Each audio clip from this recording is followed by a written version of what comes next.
India के one of the busiest city Delhi में होने वाला ये साल का सबसे बड़ा क्राइम और शायद 2025 का सबसे डार्क क्राइम था।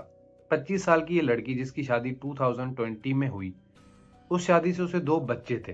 पर शादी से पहले ही ये लड़की एक वर्किंग वुमेन थी जिससे घर आने का या फिर लेट नाइट को घर आने का बहुत अच्छा एक्सपीरियंस था। 25 ऑफ दिसंबर 2025 को इस लड़की की अपने हस्बैंड के साथ एक स्वैर किस्म की लड़ाई होती है, जिसके बाद ये अपने हस्बैंड का घर छोड़ के अपने दोनों बच्चों के साथ अपने हस्बैंड का घर छोड़ के उन्हें अपने माँ के घर ले आती है। इसकी माँ का घर कल्याणपुरी दिल्ली में था। ये लड़की 25 ऑफ दिसंबर को ही अपनी माँ के घर आती है और एक दिन रहने के बाद इसकी अपनी माँ के साथ भी लड़ाई होती है, जहां से इस लड़की ने अपने दोनों बच्चों को अपनी माँ के पास छोड़ा। माँ के घर से निकलने के बाद ये लड़की फरीदाबाद सेक्टर 2 एक गर्ल्स हॉस्टल में जाके रहती है, जहां पे उसकी एक दोस्त पहले से रहा करती थी। ये उससे कांटेक्ट करती है और वहां चली जाती है। ये गर्ल्स हॉस्टल उसकी माँ के घर से ठीक 1 घंटे की दूरी पे था। उस गर्ल्स हॉस्टल में 2 दिन तक स्टे करती है और अपनी फैमिली के साथ किसी किस्म के कांटेक्ट में नहीं होती। ना ही इसका कांटेक्ट अपने हस्बैंड के साथ होता है और ना ही इसका कांटेक्ट अपनी माँ के साथ होता है। पर एक इंसान का नाम यहाँ पे जरूर आ रहा है, जो कि है इसकी बड़ी बहन, जिसके साथ ये कंटिन्यूअसली कांटेक्ट पे थी। उसकी बहन का कहना है कि वो वीडियो कॉल पे भी उससे बात किया करती थी। उसने अपने प्रॉब्लम्स बताए, उसकी किस चीज पे अपने हस्बैंड के साथ लड़ाई हुई वो बताई, और उसकी किस चीज पे अपनी माँ के साथ लड़ाई हुई उसने वो भी अपनी बहन को बताया हुआ था। 28 ऑफ दिसंबर को उसकी बहन ने उसे समझाया कि उसे गुस्सा छोड़ के अपने बच्चों के साथ न्यू ईयर सेलिब्रेट करना चाहिए। रात के 12 बजे अपनी दोस्त के गर्ल्स हॉस्टल से निकली अपने घर जाने के लिए, यानी अपनी माँ के घर जाने के लिए। इस लड़की ने फरीदाबाद सेक्टर 2 से एक ऑटो पकड़ा। ऑटो में इसने एनआईटी चौक तक ट्रेवल किया, जहां से इसने मेट्रो पकड़ना था।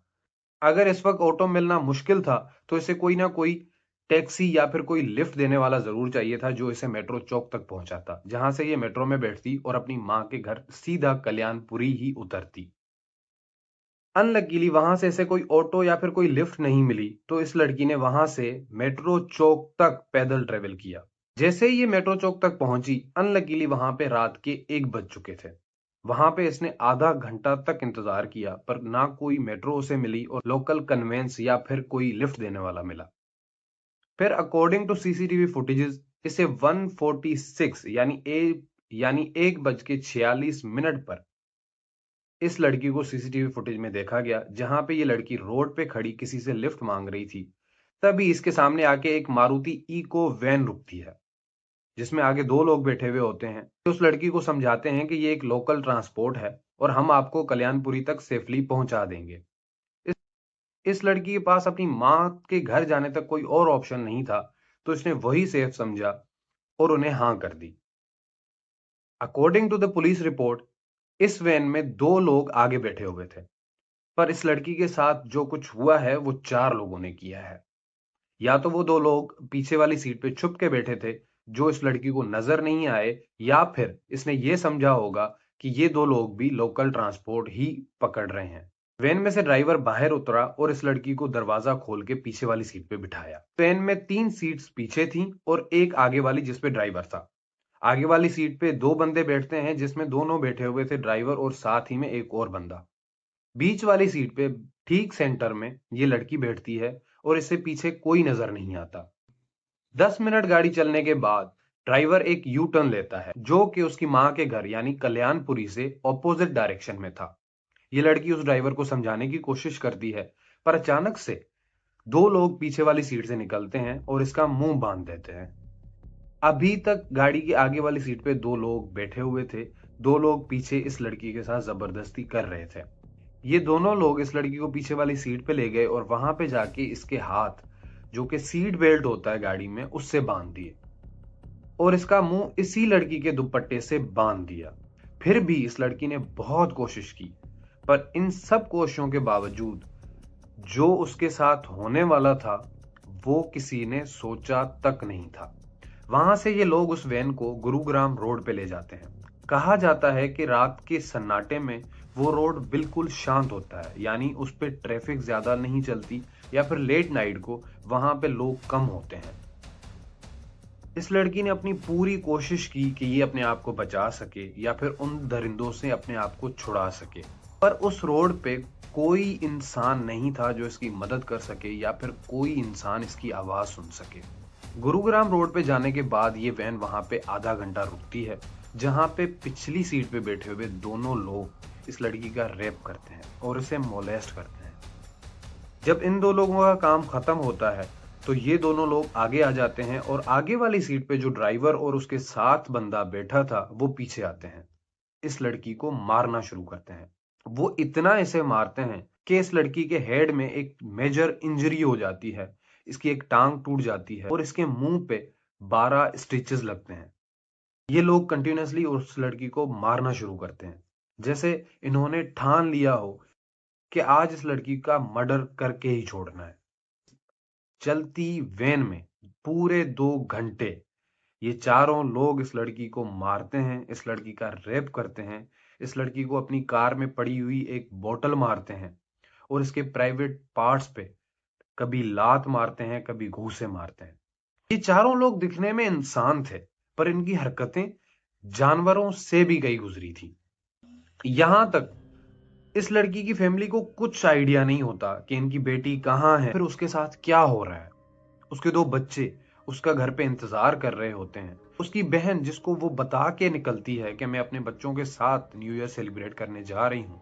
इस लड़की के दिल में हजारों ख्वाहिशें, हजारों ख्वाब होते हैं अपने बच्चों के लिए, पर उसे ये नहीं पता होता कि आज की रात उसके साथ क्या होने वाला है। वो जिस खुशी से अपने घर जा रही है, क्या वो खुशी पूरी होगी भी या उसका ये अंत होगा। पूरे 2 घंटे सब कुछ करने के बाद ये लोग दिल्ली के एक प्राइवेट कार पार्किंग के सामने अपनी वैन खड़ी करते हैं, जहां पे ये इस लड़की को मारना शुरू करते हैं और वैन को 10 मिनट रुकने के बाद ये लोग उसे रोड पे फेंक देते हैं, यानी कोई कचरा फेंकने के बराबर हो। वो लड़की नीचे गिरती है, उसका जिस्म इस हालत में नहीं होता कि वो उठ पाए या फिर वो किसी से बात कर पाए। रात के 3 बजे थे, इसका मतलब रोड पे किसी का होना बिल्कुल इम्पॉसिबल चीज है। वो फिर भी लकीली इस लड़की का मोबाइल उसकी जेब में ही होता है अभी तक। वो अपना मोबाइल निकालती है और उस सिचुएशन में, जिस सिचुएशन में शायद अपने आप को कंट्रोल करना मुश्किल है, वो उस सिचुएशन में भी हिम्मत दिखा के अपनी बहन को फोन करती है। वो सिर्फ उसे बताती है कि मैं यहां पे हूं और उससे कोई बात नहीं होती। उसकी बहन का कहना है कि जब वो वहां पे पहुंची तो उसके पहुंचने से पहले ही 2-4 लोग उसके ऊपर खड़े हुए थे। अब ये वो सिचुएशन होती है जहां पे लोग आपके ऊपर आके खड़े तो हो जाते हैं, पर वो आप में हाथ नहीं डालते, क्योंकि पुलिस की इन्वेस्टिगेशन उसी इंसान से शुरू होती है जो उसे हॉस्पिटल ले आया या फिर जिसने इस लड़की में सबसे पहले हाथ डाला। उसकी बहन आती है और वो अपनी बहन को इस कंडीशन में देखती है जहां पे उसके जिस्म का 1 इंच भी उसके ब्लड से खाली नहीं था। जिस्म के हर कोने से कपड़े फटे हुए थे।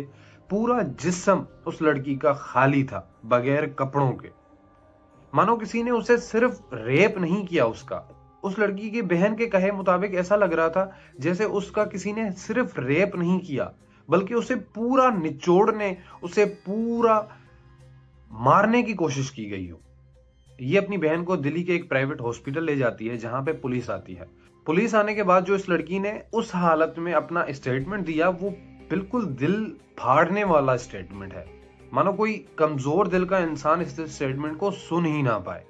उस लड़की ने बताया कि वो सिर्फ उसका रेप नहीं कर रहे थे, उनकी पूरी कोशिश थी कि इसे आज मार के ही छोड़ना है। जो मेन विक्टिम है उसका नाम अभी तक किसी भी डॉक्यूमेंट्स में बताया नहीं जा रहा, क्योंकि प्राइवेसी कंसर्न्स के हिसाब से जो विक्टिम है उसका नाम ऐसे लीक नहीं किया जा सकता। अब बात करते हैं इस लड़की की स्टेटमेंट के बारे में। तो इस लड़की ने जो स्टेटमेंट दिया वो दिल को चीरने वाला स्टेटमेंट था। इस लड़की ने पुलिस को बताया, जब पुलिस हॉस्पिटल आई तो इस लड़की ने पुलिस को बताया कि वो लोग सिर्फ मेरा रेप नहीं करना चाहते थे, वो लोग चाहते थे कि कोई सबूत ना बचे, वो लोग चाहते थे कि वो मुझे मार दें। कि शायद उन लोगों ने ये समझा हो कि जितनी दरिंदगी हमने इस लड़की के साथ की है ये ऑटोमेटिकली मर जाएगी, पर उन्हें शायद ये आइडिया ना हो कि ये लड़की उसके बाद भी जिंदा रहेगी। लड़की ने जो स्टेटमेंट दिया उसमें ये साफ जाहिर है, उन्हें ये नहीं पता था कि इस लड़की की जेब में, इस लड़की के पॉकेट में इसका मोबाइल है। उन्होंने सिर्फ रोड पे इसीलिए फेंका शायद कि ये लड़की खुद ब खुद मर जाएगी। रात के 3 बजे एक सुनसान सड़क पे कौन आएगा इसकी हेल्प करने। पर लकीली उसके पास मोबाइल था, उसने अपनी बहन को कांटेक्ट किया, जिसके बाद हमें ये सारा केस पता चला।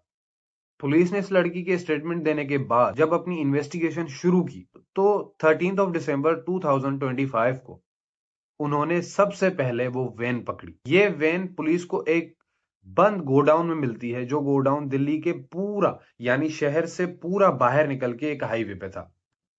उसके बाद जिन 4 लोगों ने इस लड़की के साथ ये सब कुछ किया, उनमें से 2 लोग पकड़े जाते हैं।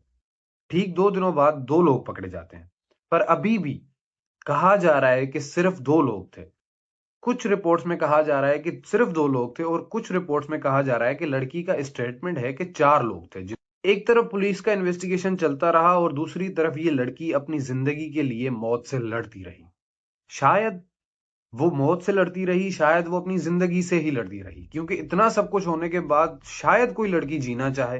अगर वो लड़की जीना भी चाहेगी तो वो सिर्फ अपने बच्चों के लिए जीना चाहेगी। इस वक्त ना पुलिस के पास ना ही किसी इंसान के पास इस चीज का जवाब है कि उसके बच्चों पे क्या गुजर रही होगी, या उसकी मां पे क्या गुजर रही होगी, या फिर उसके हस्बैंड पे क्या गुजर रही होगी। कई रिपोर्ट्स में बताया जा रहा है कि ये लड़की अनमेरिड थी, पर ऐसा बिल्कुल नहीं था। हमने पुलिस की रिपोर्ट्स देखी हैं जिसमें कहा जा रहा है, जिसमें इस लड़की का खुद का स्टेटमेंट है कि वो मैरिड है। इसकी बहन ने इस केस के बाद हजारों मीडिया चैनल्स पे अपना स्टेटमेंट दिया है, जिसमें उसने बताया है कि वो आखिर तक इस लड़की के साथ वीडियो कॉल पे थी, पर जैसे ही उसने पहला ऑटो पकड़ा, जो उसने फरीदाबाद सेक्टर 2 से पकड़ा था, उसके बाद ये लड़की इसके कांटेक्ट से हट गई। उसके बाद इसका अपनी बहन के साथ कोई कांटेक्ट नहीं हुआ। अभी तक ये इन्वेस्टिगेशन जारी है और अभी तक वो लड़की हॉस्पिटल में है। उसकी उस दोस्त तक को इन्वेस्टिगेट किया जा रहा है जिसने उसे 2 दिन स्टे दिया था अपने हॉस्टल में। तो पुलिस के शक के रडार पे इस वक्त हर कोई है, पर अभी तक इस केस में कोई ऐसी चीज नहीं आई जिससे ये पता लगाया जा सके कि आखिर ये जो लोग थे उन्होंने वाकई लिफ्ट देने के बहाने सिर्फ एक रैंडम लड़की को पकड़ा और इतना सब कुछ कर दिया, या फिर इसके पीछे कोई खास कारण है, या फिर इसके पीछे कोई खास वजह है। अभी तक पुलिस को ये नहीं पता चला कि इस केस के पीछे मोटिव है, या फिर उन्होंने एक रैंडम लड़की को पकड़ा और इतना सब कुछ कर दिया। इतना सब कुछ के मानो वो अपनी मौत तक पहुंच गई थी लड़की। अगर आप ये सोचने पे भी बैठे हैं कि उस लड़की के साथ क्या हो रहा है, मैं इस केस को पढ़ भी रहा हूं तो मुझे अंदर से फील हो रहा है कि उस लड़की पे क्या गुजरी होगी उस वक्त जब उसे मारा जा रहा था, जब उसके प्राइवेट पार्ट्स पे लातें मारी जा रही थी और जब उसका मुंह बंद करके उसकी टांगों को खींचा जा रहा था। 4 आदमी और सिर्फ एक लड़की, ये किसी घटिया चीज से कम नहीं है। उन लोगों ने जो हरकत की है वो सबसे घटिया है। हम उम्मीद करते हैं कि ये लोग पकड़े जाएं और सख्त से सख्त इनको सजा मिले।